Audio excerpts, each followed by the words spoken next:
Hi everybody, my name is Carrie. I come from a small town. Everyone has known each other ever since we were kids, and we're all like one big family. My mom works as a teacher and spends a lot of time at work, and my dad is a factory operator. He works his shifts, and we spend a lot of time together. He is very funny and often resourceful. We laugh a lot and goof around, and there's always something going on with him. Just the other day, he did something like this.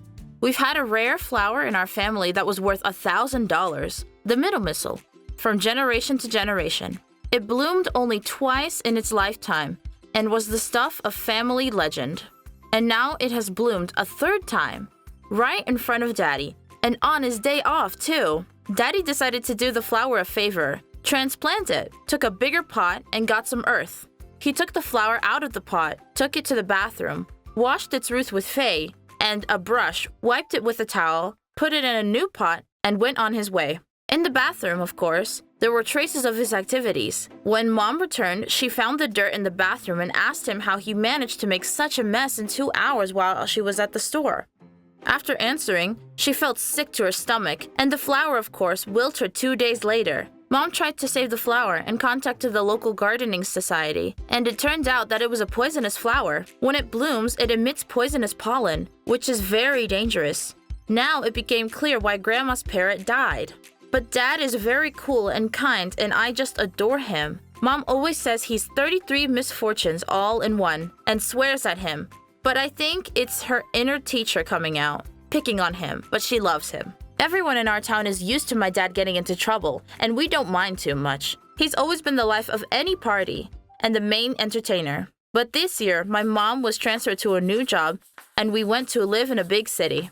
On the way to the airport, Dad remembered that he had forgotten his amulet, a dice he had bought on vacation in Las Vegas at home. We returned home. He looked for a long time and remembered it was in his backpack pocket, and we drove back to the airport. At the airport, he put the suitcases down and started looking out the window. Boarding was already finishing. Mom quickly put the suitcases on the belt and started calling for Dad to check in.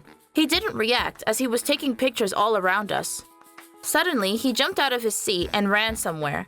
I followed him. He was running after a man, shouting at him to give him his suitcase back. The man really had a suitcase like ours, but we had already handed in ours. I shouted that it wasn't our suitcase, but Dad kept chasing. On the way, he slipped, drove across the floor, and crashed into a sweeper. The man with the suitcase ran away. People around him were staring at him. Dad came to his senses, then jumped up again and ran to the security guard. He showed him the photo, and the siren went off. All the airport doors closed and panic set in. Dad grabbed my hand and we went to Mom. I didn't understand anything. Daddy was led away by security. The flight was canceled. We waited. Then we saw them catch the man with the suitcase, and it turned out that it really was our suitcase. And the suitcase he had on the belt had a gun in it. He managed to switch the suitcases and put his own in the luggage. Dad saw it and took a picture. The guards immediately shut down the airport. Soon the flight was resumed, and after such adventures, we arrived in a new city. Dad had quit his old job and stayed at home. I went to a new school, and we often went for walks after school. Also, Dad used to drive a car, but now he is not comfortable driving in the big city. Lots of cars, everyone is in a hurry, there's a lot of signs and traffic lights. But he loves the car, so he sweeps, cleans, and polishes it every morning. Before leaving the garage, he vacuums all the stuff in the interior, the seats, the ceiling, and even the boot. Then drives out of the garage and just sits in his car in front of the house. Afterwards, drives it into the garage and takes the bus to run errands. Their neighbors already look at him weird, but I think it's because they don't know him yet. So, we've been living in our new place for 6 months now. And here, our neighbors have invited us to a big party, a Labor Day barbecue. All the neighbors from our street were to come to this party, and it was a good occasion to get to know them.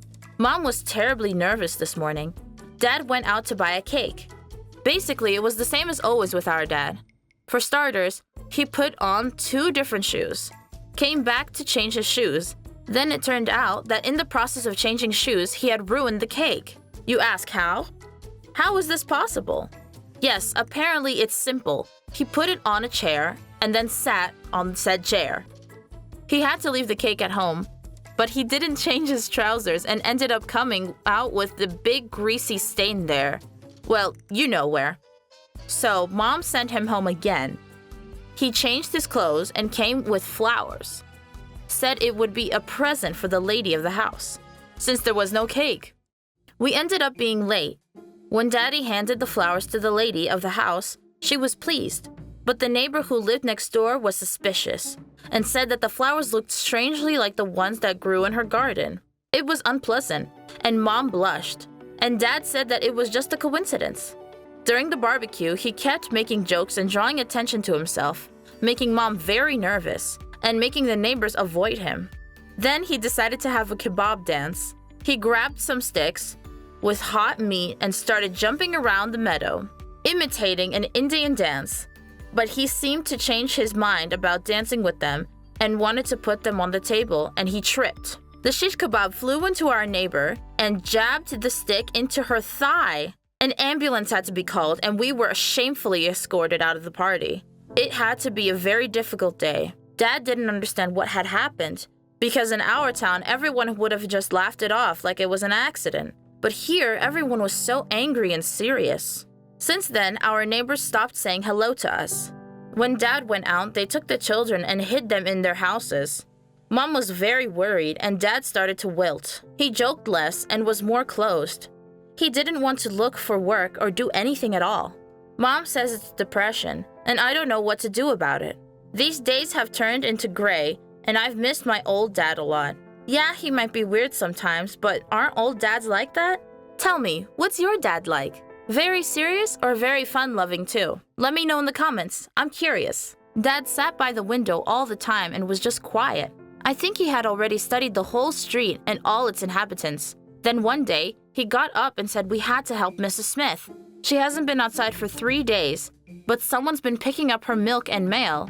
At the same time, her cat won't go out for a walk. Apparently, something's happened. We called her and she said she was fine, but Dad didn't believe her and decided he had to check it out.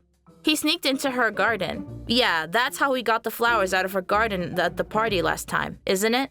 So he climbed into her garden, walked to the window and saw a very strange man. He hadn't been there before. This man was talking on the phone and discussing obviously illegal things. Then Dad jumped on him and tied his hands. He went into the house, and it turned out that Mrs. Smith had locked herself in her room and hadn't eaten anything for 3 days.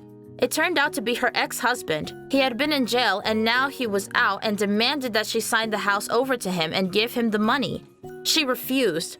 He threatened to kill her cat and starved her. She was exhausted, but she stood her ground. Dad called the police and an ambulance. Mrs. Smith was treated, and her ex-husband was arrested. She is now in a hospital, and we are visiting her. She also asked Dad to look after her cat. It was a risky request, but he's coping, except for that first day when he tied the cat by the leash to his bicycle and decided to walk it.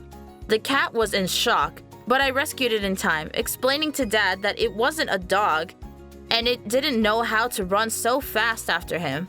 Although 3 days later, he had already taught her to bring the morning paper. So who knows? Maybe he is a great trainer. And now we always have fresh flowers in our house. Mrs. Smith has let us take them occasionally from her garden. Now things are getting better. The neighbors have started saying hello to us again. Dad is joking and smiling again, and Mom and I are finally at peace again. And if you liked the video, please like it. Click on the bell and don't forget to subscribe.